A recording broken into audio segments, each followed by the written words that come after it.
Altavista always looking for more wins than losses. The Colonels addressed the media and talked about that and more at Dogwood District Media Day. All right, Coach, could you introduce the players? Yes, this is R.J. Slayton. He's a tight end, defensive end. Khalil Clark, defensive end. He's one of our B-backs as well. And then Cooper Brooks, he's our quarterback. He'll play a little linebacker this year, but yeah, he's our main quarterback. All right, sounds great. Let's start first just talking about the makeup of the team, maybe how many returning starters you have, and what do you think the identity of this team is this year? Yeah, we've been, blessed, fortunate to, we had 18 seniors last year. We graduated, quite a bit, and then the previous year was 11. So, we had a lot of guys in the program, a lot of guys that have helped this program really reshape it, and put it to where, what you guys see now. But the thing about it is the guys that are sitting here, were on those teams as well. They, two of these guys were on our state semifinal team, when we played up at Essex. They were young, but they were there. Well, no, it was here, at home. So we're going to be different. We don't have some of those guys, losing, Christian Garvin, losing guys like that are tough, but, it's guys that have definitely helped, the success of this program and put it where it is now. So. What were some of those immediate areas, knowing you lost somebody senior day, had to circle and go, hey, we need to tackle this first if we're going to be successful? Yeah, the past couple of years, it's been our offensive line. We a couple of years ago, we had a solid offensive line. This past year was all seniors. So, we've had to replace, all of them. We've had to do that multiple times. That's one of them. The thing that we will be athletic. We've got some solid running backs coming. We've got, one of the best quarterbacks in the Dogwood.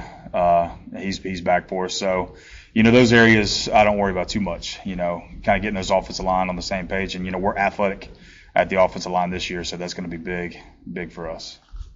For you and the players, talk about the importance of doing the little stuff right. Yeah, I think these guys kind of understood that when I first got here. We put a bigger emphasis in the weight room. That was one thing that changed this team. And, for me, it's effort. I've talked about to these guys, the hardest thing to do is showing up. That's the hardest thing to do.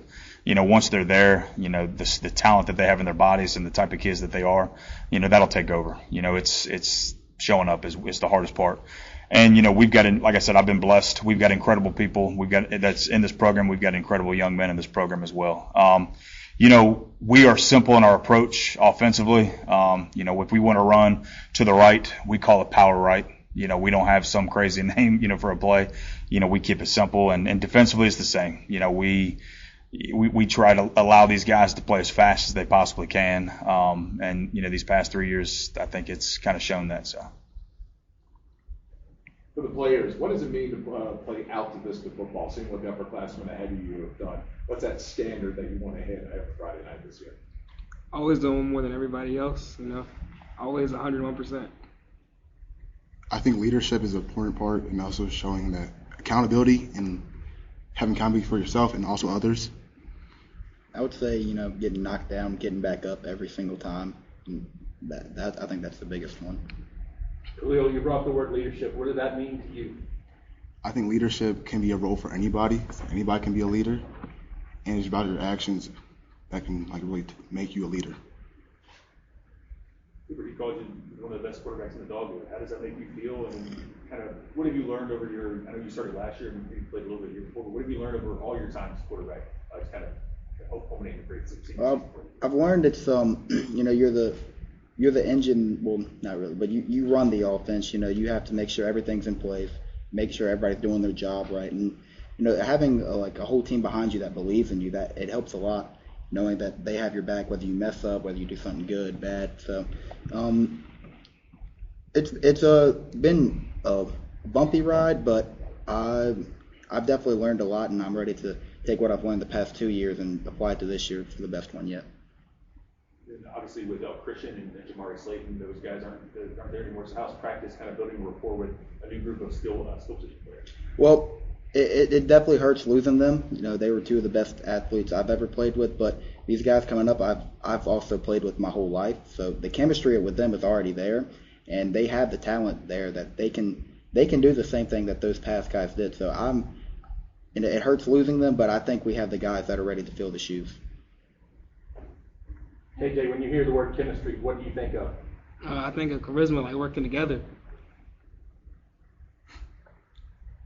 Coach, your mom was a big supporter of this program. How do you plan on the season to be able to stay, honor her and, maybe no matter what your own business, she'll always be there by your side? Yeah, I mean, having my mother, in my life, it's been huge. Having people around me, kind of pushing me and allowing me to become the man that I've become. And, it's much more than just that, having these young men and the coaches that are around me,